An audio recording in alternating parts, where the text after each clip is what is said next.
Grabe. Oh, may ilaw. Pero alam mo, Kylie, pag pag may nahanap akong trabaho para sa'yo, o kaya sumama ka na lang sa akin sa parlor, Oo. yun, ganun. Pwede yun. Kasi sa totoo lang, nakakaawa ka dito pag lagi kang tingnan mo naman ang paligid mo, akas pwedeng pumasok dyan mo. Kaya nga, yun nga, sabi nga nila sa akin, pag ano, harap-harap ka na lang siguro ng mga papaano mo. Sabi ko, samantala dito muna, pero pag nakaano, harap talaga ako, lilipat na siguro ako. Pero ganito, Kylie,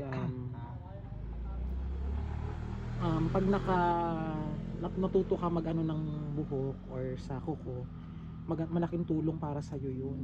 Hindi, hindi ka pwedeng makituloy dito kahit sinabing pwede ka makituloy.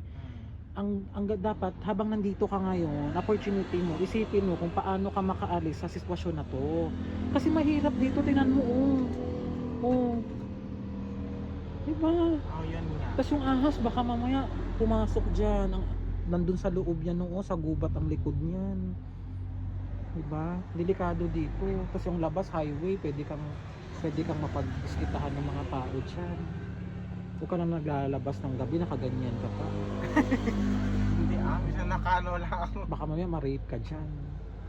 Diba? Sabi, pupunta ko sa kabila, sabi sa akin, pag ano, pag wala kang kasama doon, gusto mo makipagkwentuhan, dito ka na lang mag ano. Pumunta ako dito kasi nag-chat ka sa akin na wala kang pagkain, hindi ka pa kumakain, 2 days na.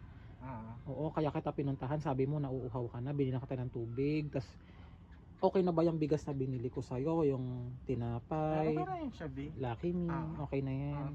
Para ka nagrarasyon. Pero kasi hindi, naawa lang ako sa'yo, kaya binili na kita ng bigas, kahit pa paano makapagsaing ka dito. Yung posporo gamitin mo yan kung gusto mo kahit sa labas ka lang magsaing. Siguro. Oo, kasi alam mo, sa totoo lang, hindi naman ganito palagi ang buhay ng tao. Oo. Itong gantong buhay, naranasan namin to, yung talagang walang-wala kami. Hindi lang ikaw, tumira kami sa mga ganito din. Talagang, pas wala pa kaming makain. Hirap. Wala talaga makain noon. Kasi ang hirap, iniwan kami ng magulang namin, tatay namin, di ba? Pero nung nagsumikap yung nanay ko, di siya tumigil, kakakayod, kakasikap, magtrabaho. Nakakaipon-ipon siya noon, nakakakain kami ng maayos. Ayun, hanggang sa natuto na rin ako magtrabaho, mag-ano ng buhok, ayun. Hindi na masyado mahirap. Tapos tumutulong ng kapatid ko kahit paano. Nababawasan yung mga ano namin, stress sa buhay kasi siya nagbabayad ng bahay. Malaking tulong yun, na-appreciate ko yun. Yun nga, sabi sa akin sabi ni Tita Iba nga, yan si yan si Maring Gina, sabi niya yan si Tita Gina mo, mabait ka mo yung mama ni Mau, sabi ko. Angie. Si Tita Angie mo pa, sabi niya. Mabait naman talaga tita yun, kasi nung araw talaga na din pumunta kami, diba, dun sa bahay nila. Ano yan siya, kunyari sa tatanungin ka, kumain ka na ba, be, ganyan. Ang sabi ko naman, hindi pa po, pero sabi ko, di pa ako kumain talaga, sabi ko, opo, sabi niya. Pero ano ka talaga ni mama niya talaga, para maasikaso yung mama ni Mau. Mabait talaga yung mama ni Mau, sabi ko, ano din ako. Parang sa inyo lang talaga pamilya ako nakita na mabait, tapos matulungin sa kapwa, yun nga, sabi ko. Siyempre, anak tayo ng Diyos eh. Hindi tayo pwedeng mga api ka ng tao. Sabi ko nga sa kanila, sabi ko balang araw nga, sabi ko, sana pag kunyari ano naman ako mag-angat sa buhay, sabi ko, sino yung tumulong talaga sa akin, tao talaga, sabi ko, yung talaga lilingunin ko, pero yung mga talaga, lilingunin ko din naman. Hindi naman ako yung tipong tao talaga para may galit sa kapwa, sabi ko nga. At saka hindi, Kylie, tatagan mo yung sarili mo. Kasi alam mo, ang Panginoon, magpipray ka palagi. Lagi ka magpray sa Panginoon kahit anong mangyari sa buhay mo. Ang Panginoon ang wag mong iwawala. Kasi ang Diyos ang nagbibigay ng lahat. Lahat ng pangangailangan mo, lahat ng mga lakbayin mo dito, nakikiraan lang tayo sa lupa eh. Lagi ka magpipray kay God, tapos gawin mo lang yung tama.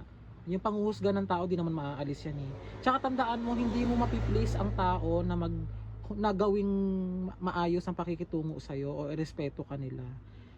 Basta ikaw gumagawa ka lang ng tama, wala ka naman natatapakan, okay lang naman mag-ano ka.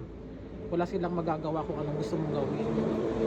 Basta ayun, magsumikap ka na lang. Basta ang gawin mo, huwag mong hayaan na dito ka na lang palagi.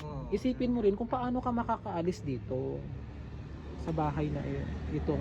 Pero alam mo, ito kahit ganito to, malaking tulong kasi napatuloy ka nila. hindi ka natutulog sa kalsada, di ba? Si ano, si Tita Ipang nagchat sa akin nung isang araw. Oo. Sabi ni Tita Ipang sa akin, be, meron dito ano, be, naghahanap ng ano, yung magbabati sa matanda. Yung Oo. katabi niyang bahay. Oo.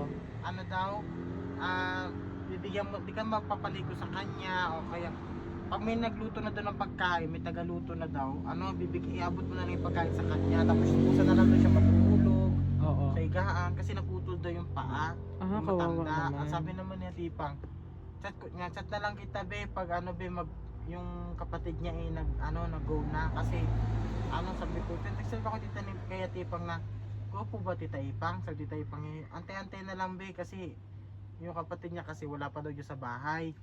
Sabi ko naman, ang gusto daw kasi is stay in.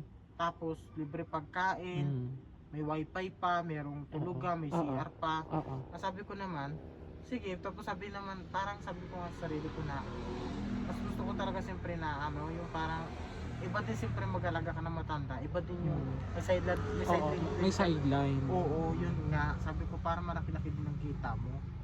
Diba, siyempre, di man habang buhay talaga na siyempre titigil kayo sa isang tao, sa isang